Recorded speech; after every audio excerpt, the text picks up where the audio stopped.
Hello అండి, అందరికీ నమస్తే. అయితే మా నాన్న అయితే ఒక 10,000 ఇచ్చిండండి. మా అమ్మమ్మ వాళ్ళ ఇల్లు అమ్మిన పైసలు ఉండే మా నాన్న దగ్గర. దాంట్లో నుంచి అయితే ఒక 10,000 ఇచ్చిండు. 10,000 ఇచ్చి ఆటో తెచ్చుకోమని చెప్పిండు. ఆటో తెచ్చుకోమంటే ఈయన తెలిసిన వాళ్ళని ఎవరినో తీసుకొని పోయి ఈ పాత బండి అమ్మేసి కొత్త బండి, ఆ బండి అయితే తెచ్చిండండి. బ్యాక్ ఇంజన్ బండి అయితే.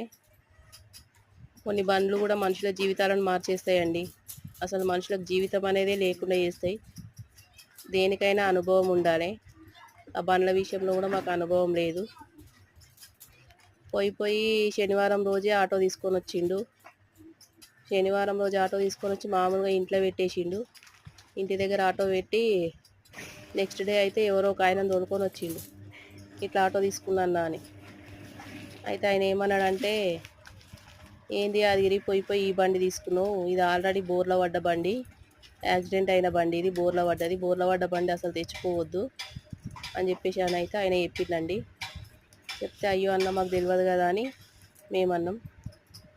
అన్నాక సరే ఇక మాకేం అర్థం కాలేదు అప్పుడు, బోర్ల పడ్డ బండి తెచ్చుకోవద్దు అట్లా ఇట్లా అనేసి అని ఏం పెద్దగా అయితే తెలియదు.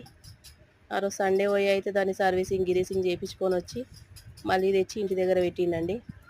నెక్స్ట్ డే మండే, ఆ రోజు నుంచి స్టార్ట్ అయినాయండి మాకు కష్టాలు.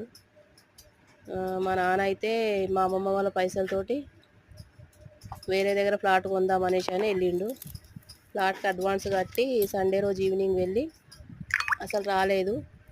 రాకపోతే మేము టెన్షన్ పడుతున్నాం, ఏమైంది అసలు ఎందుకు రాలేదు, ఈరోజు ఆఫీస్ కూడా ఉండదు కదా అని చెప్పేసి అని టెన్షన్ పడుతున్నాం. అయితే ఆ రోజు మార్నింగ్ అయితే అప్పుడు ఫోన్ కాల్స్ ఇట్లా ఎక్కువ పెద్దగా ఫోన్లు అయితే లేదండి, ల్యాండ్లైన్ ఉంటుండే, కాయిన్ బాక్స్లు ఉంటుండే, కానీ దేనికి ఫోన్ చేయలేదు. అయితే మా నాన్ననే ఒక ఆటో కట్టుకొని వచ్చిండండి. ఆటో కట్టుకొని హాస్పిటల్ దగ్గరకు వచ్చిండు. తెలిసిన వాళ్ళు తీసుకొని వచ్చిర్రు.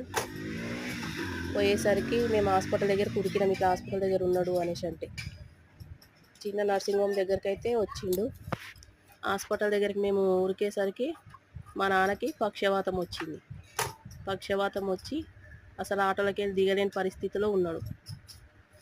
ఇక బాగా ఏడ్చినానండి నేను. వాళ్ళ ఇంట్లో అన్నా కూడా మనకు అమ్మ నాన్న అంటే మన ప్రేమ మనకు కంపల్సరీ ఉంటుంది.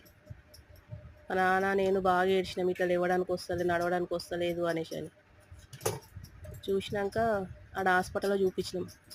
చూపిస్తే మళ్ళీ ఇంటికి తీసుకొని వచ్చినాం. ఇంటి దగ్గర వాళ్ళొకరు వీళ్ళొకరు వచ్చి ఇవైతే ఇంగ్లీష్ మందులకు తగ్గదు, ఈ మందు ఈ పక్షవాతం ఆయుర్వేదిక్ వాడాలి అని చెప్పారు. ఆయుర్వేదిక్ వాడాలని చెప్తే సరేలే అనేసి